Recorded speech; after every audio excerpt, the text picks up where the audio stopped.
Morning. Welcome to Lecture 4 in our series English Thought and Culture. Now, remember last week we looked at the idea of John Locke and liberalism. And so we were looking at the political ideas around liberalism.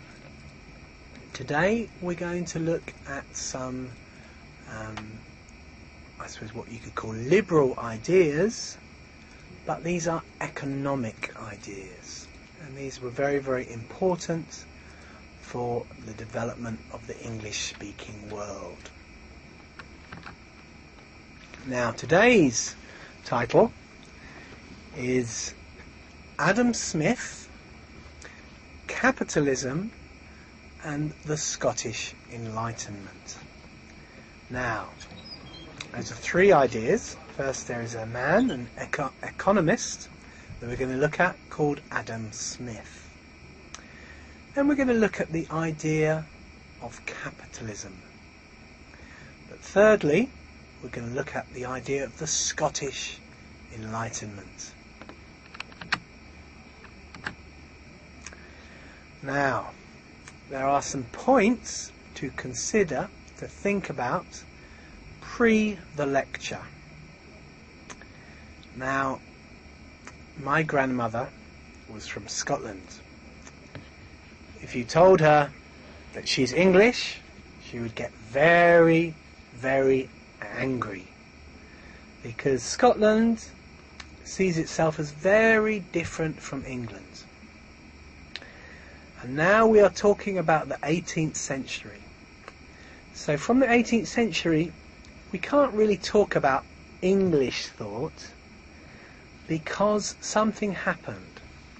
And that something that happened was the Act of Union. Some people say it was the Acts of Union, but the Act of Union happened in 1707. So that's, what's that? That's 300 years ago, and well, in fact, nearly more than that. This is what brought England and Scotland together. So now we can start talking about Britain. So the crowns and the parliaments of England and Scotland came together officially in 1707. So now we can start talking about Britain. Okay. Now, part of Britain, obviously, is Scotland, and it's a very, very important part of Scotland, of Britain. Scotland had, before England and Scotland were joined, it had a long history of education and some major universities. Scotland is a very proud place. You have maybe heard of the idea of the Nobel Prize. This is a prize that is awarded to people all over the world for excellence in literature, in science, in many fields. You also have the Nobel Peace Prize. Now, it is said that though Scotland is maybe 0.01% of the population of the world, 7% of Nobel Prize winners have been won by people of Scottish origin. And the Scottish are a very, very proud people. So now we're talking about Adam Smith, who is a Scottish man. We can't talk about English thought. We have to talk about British thought, or even Scottish thought. This is always a joke between English and Scottish people, but it's very, very real to the Scottish. Now, another point we need to consider before the lecture is in the area of economics. We know that Britain had a great empire. We know that a quarter to the third of the world was within the British Empire. This is one of the greatest empires in the history of the world. But at the same time as Britain's great military and political power, it had great economic power. And in the 18th and 19th century, it is safe to say, it is easy to say, that Britain dominated the world economically in a way that I don't think anyone ever had previously, or ever has, or maybe ever will do. And we're going to look at that later, but that's an important idea. So when we talk about economics and economic theory, this was very successful economic theory. So it's when we look at what Adam Smith wrote, we realise he was a thinker that brought so many successful ideas to the Britain and the British Empire, and also by extension to the America. Because you've always got to remember that many of the people that were very important in the founding of America were of Scottish origin. So, again, I say I am an Englishman, but because my grandmother is Scottish, I have a little bit of pride in Scotland as well. Okay, let's look at the idea of the Scottish Enlightenment. Remember last week we talked about this Enlightenment, this move of thought in Europe in the 17th and 18th and even 19th, early 19th century. This sense of re-looking at the whole world and everything, all our thinking based on human reason and empiricism, looking at facts, looking at nature and bringing theories from the facts. So this was the idea of empiricism, and this is very important for the Enlightenment. Now we looked at John Locke, who is part of the English Enlightenment. Now we're looking at the Scottish Enlightenment. So this was a movement of thought through Scotland's ancient universities, like Oxford and Cambridge in England. Scotland had ancient universities, particularly Glasgow, Edinburgh and Aberdeen. One thing that was very important for the Scottish Enlightenment was that they were very optimistic. Optimistic means they were very positive in their view that they really believed that humanity could change things for the better. They really believed, these thinkers in Scotland really believed that they could make a better society guided by human reason. And this was a particular flavour of the Scottish Enlightenment. It had a very positive view of human nature and of what could be done by this new thinking.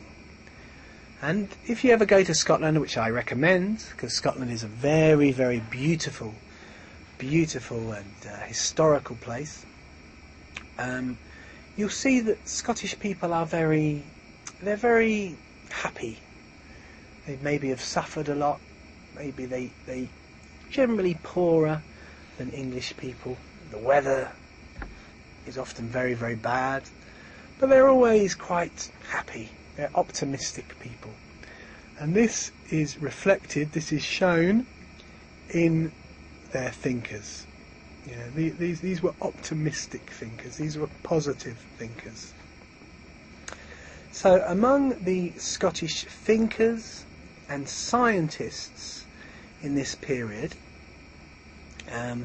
were a lot of very, very famous names. Now, you might not have heard these names, but you would have been influenced by them in some way. You had Francis Hutcheson, who was a bit of the father of the Scottish Enlightenment, a churchman, because a lot of these figures were religious thinkers. David Hume. David Hume is a great moral philosopher, and he had a lot of very, very important ideas that influenced thought in the English-speaking world.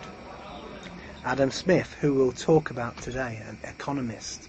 Maybe he could be called the father of modern economics. There was Robert Burns. He's a great poet. I wish we could do a lecture on him, but because he speaks in the Scottish dialect, it's very, very difficult poetry, but it's beautiful poetry. Adam Ferguson was the father of modern sociology. And James Hutton was the father of modern geology. So, the father of modern economics, the father of modern sociology. We have a sociology department here in the College of Arts. And the father of modern geology, the study of rocks. Maybe the reason that petrol was discovered in Saudi was because of this man, James Hutton. So these were incredible thinkers. These were great thinkers. Okay, let's have a look at Adam Smith. Excuse me, I'm just going to drink some water. Adam Smith was a Scottish moral philosopher and economist. He is often called the father of modern economics. So, not only did these figures from the Scottish Enlightenment write books, but they started movements, they started whole subjects, So he was born in 1723 and died in 1790. So he was very much an 18th century man. And he wrote a famous book which is called The Inquiry into the Natures and Causes of the Wealth of Nations. We wrote it in 1776. It's often called The Wealth of Nations because it's a very important book. Even in the late 20th century, many politicians and economic thinkers say this is what I believe in. This is the school of thought I believe in. Many modern economic policies are influenced by this book. It is a very, very important book in the history of, the English-speaking world. It's the first modern work of economics, and it's had a very, very big influence. Again, it is empiricist, in the sense that he observed the facts and he drew conclusions. He made theories, he made ideas from the facts. So he went and he observed many European economies, many European societies, and the book is based on what he saw. And the book is called An Inquiry into the Nature, into how it is, and the Causes of the Wealth of Nations. So he was basically going around Europe and seeing, why is one place poor and why is another place rich? And he drew his theories, his ideas, from looking at these and asking these questions and looking at the facts. And so he laid the foundations of classical free market economic theory. Now we're going to look at these words, but these are important ideas. Okay, So we've got two definitions on your PowerPoint. One is of capitalism and the other is of the free market. Now, capitalism, in a way, is how the modern world economy is run. We don't think about it, but it was new in the 18th century. Capitalism is an economic system in which trade and industry and the means of production, like factories, like fields, where things are grown, are controlled by private owners with the goal of making profits. So basically, you or me or the next man takes over a field or a factory or a shop and we run it to make profits. This was quite a new idea in the 18th century. In the past, everything belonged to the lord, to some lord, some duke or some baron, and all the people had to work the fields and give a lot of their produce to the lord. Well, Adam Smith said, no, that doesn't create wealth. We want capitalism. We want a system where people are free to be involved in their own economic activity. So central characteristics of capitalism include making money. So making money is a good thing. Competitive markets, where the price goes up and down because there's a competition with other people. And wage labour, where a boss pays people wages to work for him. In a capitalist economy, the producers, the owners of the factory or the owners of the field, and consumers, the people buying, decide the prices of goods and services. So it's like the market, causes the price to be set. So this is, remember, an opposite of like state control, some sort of more communist system where the government determines price, that the government is involved in every part of business. Adam Smith says no. We want a situation where people can just do their business and work it out together. A free market, and this is another idea related to capitalism, is a market economy in which the forces of supply and demand are not controlled by a government or other authority. This is the opposite of a free market is a controlled market or a regulated market in which government intervenes, gets involved in supply and demand through non-market methods such as laws controlling who is allowed to enter the market or saying what type of product or service is supplied or directly setting prices. So the free market and Adam Smith had a belief that a market can be run by its own laws. If you're selling a price too high, people won't buy it. So you have to bring the price down. Like this. And if the price is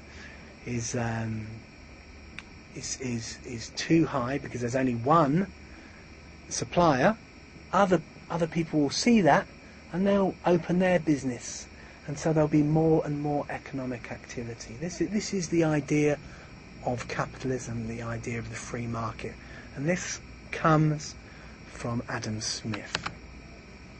Okay, so as I said, his most important book was The Inquiry into the Nature and Causes of the Wealth of Nations, but it shortened that title to The Wealth of Nations. So, in his book 2, he makes a quote. In general, if any branch of trade, like trade in food, trade in clothes, trade in pencils and pens, stationery, or any division of labour be advantageous to the public, the freer and more general the competition, it will always be the more so. So this is the idea that, say for example, if everyone is free to open a shop with say for example clothes, because they want to get the clothes, they want people to buy their clothes, they're going to be interested in getting the best clothes for the best price. So for the public, for the consumer, this is better. This is very, very good. So basically, if it's free and there's lots of competition, it's good for you, it's good for the consumer. This was Adam Smith's big idea. Okay, in the Wealth of Nations, book 4, chapter 8, it says consumption, consuming by the customer, by the consumer. Consumption is the sole end purpose of all production, and the interests of the producer ought to be attended to, looked after, only so far as it may be necessary for promoting that of the consumer. Now, consumption. He's basically saying the important thing is not about the producer, it's about the consumer. And he's saying that it's the consumer, the person that buys the clothes, the person who buys the food, the person who buys the stationery, whatever they need, that drives the economy. Now, this idea of the consumer society, it's very powerful. Look at malls in every place. In every country of the world, you'll see malls selling goods. You know, and you're realising that this idea, the idea of the consumer society, having an economy driven by the desire of people for new clothes, for better food, for better things, will be a good thing for everyone.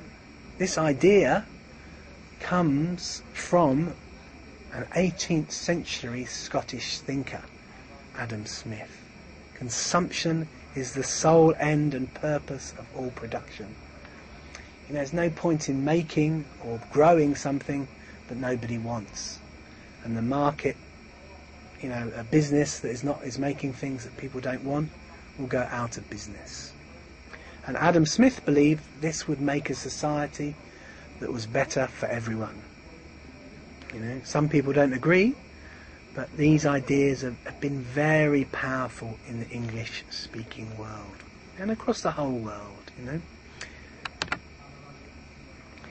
And okay, this is now we're talking about another quote from the Wealth of Nations, and this is very much about the role of government in the economy. The statesman who should attempt to direct private people in what manner they ought to employ their capitals would not only load himself with a most unnecessary attention, but assume an authority which could safely be trusted not only to no single person, but to no council or senate whatever, and which would nowhere be so dangerous as in the hands of a man who had folly and presumption enough to fancy himself fit to exercise it. Again, this is in a bit of old English, so it's a little bit difficult, but this is in the Wealth of Nations, book 4, chapter 2. You can see it on your PowerPoint, and this is basically saying the statesman, the governor, the ruler, who would attempt to direct private people in what manner they ought to employ their capitals, their money, their businesses, their fields. Basically, is making problems for himself. Don't do it. Let people just start their businesses. Let people build their factories. Let people grow their fields. Have animals in their fields, because this makes the market will create a better society for everyone. The less a government is involved, the better for the economy. And Adam Smith was saying better for everyone. Okay, so here it's saying, this quote is really saying that a government should not be involved in what private individual people do with their money. Okay. Now, linked with this idea that basically trade, economic activity, the market were very, very good things, and then linked with the idea that the government should not get involved with with economic activity, should not try to stop economic activity, is Smith's idea of the invisible hand. Now this, in a way, is Smith's most important idea, but you must remember not everyone agrees with it. It says here, it's a quote from The Wealth of Nations, Book 4, Chapter 2, "Every individual neither intends to promote the public interest, nor knows how much he is promoting it. He intends only his own security, and by directing that industry in such a manner as its produce may be of the greatest value, he intends only his own gain, and he is in this, as in many other cases, led by an invisible hand to promote an end which was no part of his intention." So he's basically saying that if a owner of a factory, or some sort of businessman, or a farmer is involved in economic activity just for himself and for his family, he wants to make money, but there is this invisible hand in the economy that will be helping others through him. Like, for example, if someone's business is growing, they will need more staff. They will need more skilled staff. If people are having more and more, if people are making more and more goods to be sold, you need people to buy those goods. So, and often the people that buy the goods will be also the people that are making them. So their wages need to go up so they can actually use their wages to buy the goods that are being made. So Smith's idea was that if the economy is free, capitalism is free, eventually, obviously people will become very rich, but this will trickle down by an invisible hand. So the poorer will in fact get richer as well. As I say, this is a bit of a controversial idea, but it's been a very important idea it's a foundational idea of the British Empire, but also it's been a very, very important idea in American economic thought. A lot of the economic philosophy of the United States of America is directly based on Adam Smith's thinking. A free market economy with as little as possible interference by the government. This is the American idea of economics. Okay, let's have a summary. Let's have a short view of Smith's ideas. Smith believed in governments allowing people to trade freely. This is his first idea. The government should not be involved in the area of people's economics. Smith believed the more people were allowed to do what they were good at, the more prosperity would be brought to the society. Okay, so the more people were allowed to be the business owners or the butchers or the carpenters that they were good at, more good this would bring to the society, you know. And he believed that if you allowed economic activity, capitalism, to be free, then an invisible hand would bring prosperity even to the poorer people in society. This is his idea of the invisible hand. So those were his ideas. Now, you've got to see that these ideas were implemented, were taken up by Britain and then by America. And the 18th century saw the beginning of the economic rise of the English-speaking world. The 19th century was a time of total dominance, you know, of the economic world by the British Empire. In every field, in banking, in industry, in technology, Britain led the way. And some would say this is because of Smith's ideas. It says, because of Smith's theory, belief in government control of the economy became less in Britain in the late 18th century. During the Industrial Revolution, you know, the rise of factory production and the freedom to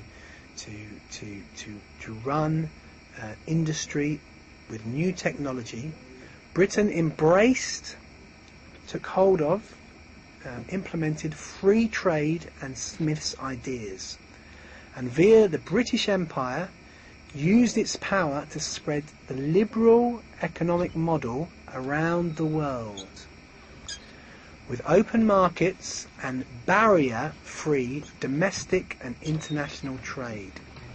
Now, this is very important. The British Empire was committed to stopping any economic barriers, any between people trading in different areas of the world. So, and the result of this was incredible economic prosperity and economic leadership, rulership, dominance of the world by the British Empire in the 19th century.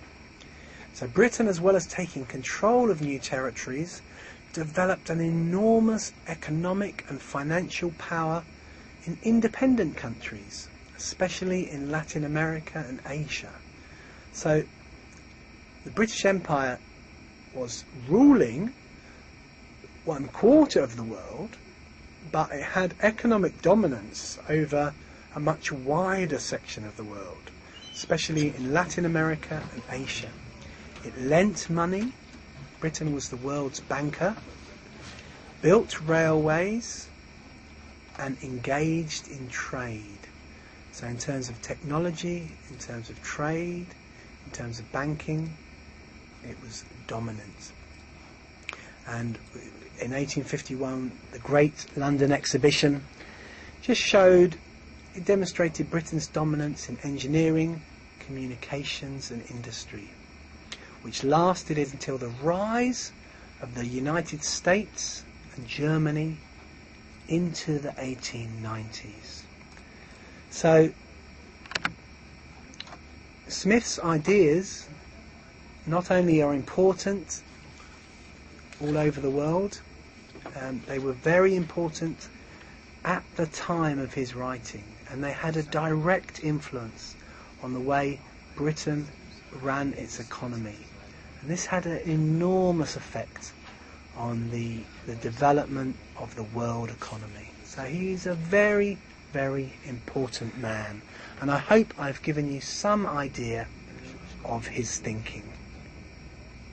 Okay, here is your second assignment. These are just questions. I don't want you to answer with a paragraph like before. I want you to answer these questions with a sentence. The first question is, why do we talk about Great Britain from the beginning of the 18th century? Why? Before we were talking about England, now we're talking about Great Britain. Why? Number 2, what are 2 important ideas of liberalism? There are many ideas, but talk about 2 of the important ideas of liberalism. Number 3, who did John Locke think should obey the law?